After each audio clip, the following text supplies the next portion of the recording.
Le silence d'un hiver parisien est lourd. Mais le silence de la voix de ma sœur au téléphone était plus pesant encore. Elle est partie. Diane, c'est tout ce qu'elle a dit. Pas de préambule. Pas de « je suis désolée de devoir t'annoncer ça ». Ma sœur Clémence n'a même pas attendu que j'assimile ses paroles. Maman est décédée à 4 heures du matin. La résidence dit que c'est une insuffisance cardiaque. Écoute, je me suis déjà occupée de toutes les formalités. Comme j'ai la procuration et le testament mis à jour que maman a signé le mois dernier, je reprends la propriété de Versailles et le portefeuille d'investissement. Il y a une enveloppe bleue qui t'attend dans le courrier. C'est une petite somme. Considère ça comme un cadeau de ma part. Ne m'appelle pas. Je suis débordée avec la vente de la succession. Clic, je suis restée figée dans ma cuisine, le téléphone encore collé à mon oreille, en regardant la neige fondue s'accumuler dans l'allée. Pour la plupart des gens, je ne suis que Diane Fournier, une retraitée de 64 ans. Mais mon esprit ne fonctionne pas comme celui des autres. Je suis une architecte expert judiciaire à la retraite. Toute ma carrière a été bâtie sur l'observation de structures solides des gratte-ciel, des ponts, des appartements haussmanniens de luxe pour y trouver les fissures cachées que tout le monde avait manquées. J'étais celle qu'on appelait quand un bâtiment s'effondrait pour découvrir précisément quel boulon avait cédé en premier. Et à cet instant, l'histoire de Clémence était un mur de briques qui s'effritait. Notre mère, Hélène, avait 85 ans. C'était une femme qui faisait les mots croisés du journal Le Monde au stylo et qui corrigeait ma grammaire pendant le déjeuner dominical. Il y a 2 mois, Clémence l'avait soudainement installée à la résidence, Les Tilleuls, un établissement haut de gamme, prétextant que maman souffrait d'un déclin cognitif agressif à un stade avancé. On m'avait interdit de consulter son dossier médical à cause d'un mandat de protection future que Clémence lui avait fait signer durant un moment de confusion. Mais une insuffisance cardiaque un mardi à 4 heures du matin, sans un seul appel de l'infirmière en chef? Dans mon monde, il n'existe pas d'effondrement soudain sans une faille structurelle. Je n'ai pas ouvert l'enveloppe bleue. J'ai attrapé mon manteau. J'allais découvrir exactement où l'histoire de ma sœur pourrissait. Je suis arrivée au Tilleul à 8 heures. En tant qu'architecte, je sais comment naviguer dans les bâtiments. Je ne suis pas allée à l'accueil où se trouvaient les agents de sécurité. Je suis passée par l'entrée des livraisons, en suivant un chariot de linge jusqu'au monte-charge. Quand j'ai atteint la chambre 402, je m'étais préparée à trouver une pièce vide, un espace aseptisé, dépouillé de l'existence de maman. Au lieu de cela, j'ai trouvé la porte légèrement entr'ouverte. Je l'ai poussée et j'ai vu une silhouette assise près de la fenêtre, se découpant sur la lumière du matin. « Maman », ai-je murmuré. Au début, elle n'a pas bougé. Elle semblait frêle, ses cheveux blancs, fins et clairsemés. Mais ensuite, j'ai vu ses doigts. Ils tapotaient un rythme sur le bras du fauteuil. Long, court, long, long. C'était une habitude qu'elle avait quand elle réfléchissait, un tic nerveux qu'elle avait gardé de ses années d'institutrice. J'ai fait le tour pour lui faire face. Ses yeux étaient dans le vague, regardant à travers moi. Un instant, mon cœur s'est serré. Peut-être que Clémence avait raison. Peut-être que la structure avait vraiment cédé. Mais dès que les bruits de pas dans le couloir se sont estompés, les yeux de maman se sont ancrés dans les miens.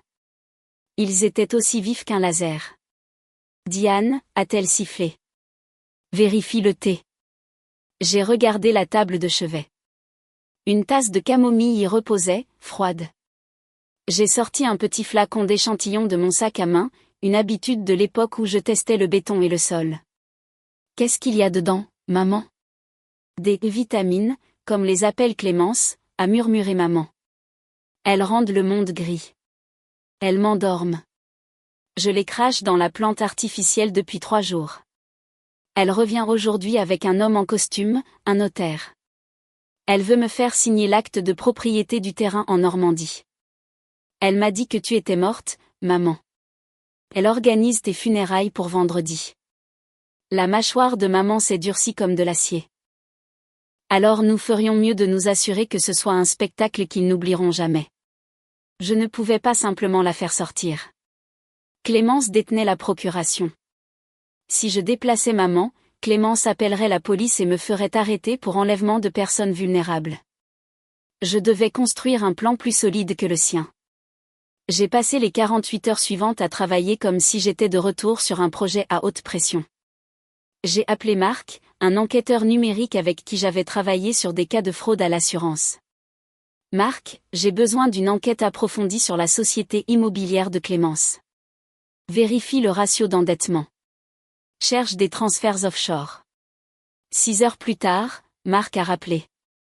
Diane, ta sœur n'est pas seulement sur la corde raide. Elle est en chute libre.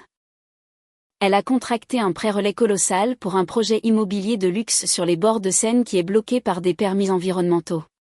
Elle a un trou de 4 millions d'euros. Elle ne veut pas seulement l'argent de ta mère. Elle a besoin des titres de propriété pour les utiliser comme garantie, sinon elle ira en prison pour fraude bancaire. Ensuite, je suis allée voir le directeur de la résidence, en me faisant passer pour une inspectrice en sécurité des bâtiments. Je n'ai pas eu besoin de beaucoup mentir. Je connaissais les normes de construction mieux qu'eux. J'ai signalé 3 violations de sécurité dans le hall juste pour faire transpirer le directeur. Je m'intéresse aussi à la surveillance médicale de la chambre 402, ai-je dit en me penchant vers lui. Le docteur Hébert semble prescrire de lourds antipsychotiques à une patiente sans antécédent de psychose. C'est une responsabilité énorme pour cet établissement. Si je découvre qu'il y a un système de rétrocommission derrière tout ça, ce bâtiment ne sera pas la seule chose à s'effondrer. Le visage du directeur a pris une teinte cireuse. Il m'a donné exactement ce que je voulais, les registres des visiteurs. Clémence venait tard le soir, apportant souvent ses propres médicaments et des témoins pour des actes juridiques. Jeudi soir, je me suis faufilée à nouveau dans la chambre de maman. Nous n'avions pas beaucoup de temps. J'ai apporté une petite caméra bouton haute définition, le genre de chose que j'utilisais pour inspecter des vides sanitaires difficiles d'accès. Je l'ai épinglée au rideau près du fauteuil de maman. Elle sera là dans 1 heure, a dit maman. Elle avait l'air fatiguée, mais le feu dans ses yeux brûlait plus fort que jamais. Elle pense qu'elle est en train de gagner. Laisse-la le croire, Diane, ai-je dit. Toute histoire a un point de rupture, maman. Il nous suffit d'appliquer la bonne pression. Je me suis cachée dans la grande armoire dans le coin. 10 minutes plus tard, la porte s'est ouverte. J'ai entendu le claquement des talons chers de Clémence. Bonjour, maman chérie. La voix de Clémence était mielleuse, la voix d'un prédateur. Je t'ai apporté ton thé spécial et mon ami, Maître Leroy, est là. Il a juste besoin que tu signes un dernier petit papier. C'est pour ta protection. Je suis si fatiguée, Clémence. Maman a joué le rôle à la perfection. Sa voix était faible, flottante. Je sais, ma chérie. Signe juste ici et tu pourras dormir aussi longtemps que tu le voudras. À travers les lattes de l'armoire, j'ai regardé Clémence guider la main tremblante de maman vers un acte de transfert de propriété. J'ai enregistré chaque seconde sur mon téléphone. La coercition, la façon dont Clémence a ri quand maman a confondu la date, et la manière dont Clémence a chuchoté au notaire, elle sera officiellement partie d'ici vendredi matin. Antidater simplement la signature. Vendredi était une journée fraîche et claire. Les funérailles se tenaient dans le domaine familial à Versailles. Clémence avait invité tout le monde, les promoteurs immobiliers, les politiciens locaux, l'élite du monde des affaires parisien. C'était moins une cérémonie du souvenir qu'une soirée de lancement pour son projet immobilier. Le jardin était rempli de lys blancs. À l'avant, un cercueil en acajou poli reposait sous un auvent. Clémence se tenait au pupitre, un voile de dentelle noire couvrant son visage. Elle ressemblait au parfait portrait d'une fille éplorée. Ma mère, Hélène, était un pilier de cette communauté, sanglota Clémence dans le micro. Dans ces derniers jours, elle a clairement exprimé son souhait que son héritage soit un héritage de progrès. Elle m'a confié le domaine familial pour construire quelque chose qui durera des générations. Je me suis levée depuis la dernière rangée. Ma voix, affûtée par des années à crier par-dessus le bruit des chantiers, a fendu la foule comme une scie. C'est un beau discours, Clémence. C'est dommage qu'il soit structurellement instable. La foule s'est retournée. Les yeux de Clémence ont lancé des éclairs de rage derrière son voile. Diane, comment oses-tu interrompre ceci? Tu es clairement hystérique de chagrin. Je ne suis pas en deuil, Clémence. Je fais un audit. J'ai descendu l'allée centrale en tenant mon téléphone bien haut. J'ai une vidéo que les invités trouveraient, je pense, très intéressante. Elle a été prise hier soir. Elle montre maman, que tu prétends décéder mardi, en train de signer un transfert de propriété pendant que tu droguais son thé. C'est un mensonge. Tu es folle. A crié Clémence. Alors pourquoi le cercueil est-il vide? Ai-je demandé. J'ai atteint l'avant et j'ai poussé le couvercle du cercueil. Il s'est ouvert avec un bruit sourd et creux. Il n'était rempli que de sacs de terreau pour lui donner du poids. La foule éclata en murmures. Le mari de Clémence a essayé de m'attraper le bras, mais j'ai reculé. Et si maman est morte, ai-je continué en pointant vers l'allée, alors qui est cette personne? Un SUV noir s'est arrêté. Les portières se sont ouvertes et ma mère en est sortie. Elle n'était pas dans un fauteuil roulant. Elle n'était pas confuse. Elle portait son tailleur carmin préféré, ses cheveux parfaitement coiffés. À ses côtés se trouvait Maître Dubois, notre avocat de famille, et 2 officiers de la brigade financière. Maman a monté les marches de son propre Porsche et a pris le micro des mains de Clémence. Les rumeurs concernant ma mort ont été grandement exagérées, a dit maman, sa voix résonnant sur la pelouse. Mais les informations concernant les dettes de ma fille sont tout à fait exactes. Clémence s'est effondrée sur les marches. Les fondations qu'elle avait bâties sur des mensonges avaient finalement atteint leur limite de charge. Les conséquences furent un effondrement total pour Clémence. La vidéo que j'avais enregistrée, combinée à l'audit financier de Marc et à l'aveu immédiat du docteur Hébert une fois que la police lui a montré la piste des rétrocommissions, a constitué un dossier en béton. Clémence a été inculpée pour abus de faiblesse sur personnes vulnérables, escroquerie aggravée et fraude à la succession. Parce qu'elle avait tenté de déclarer une personne vivante comme décédée auprès de l'État, elle a fait face à des poursuites supplémentaires pour faux et usage de faux en écriture publique.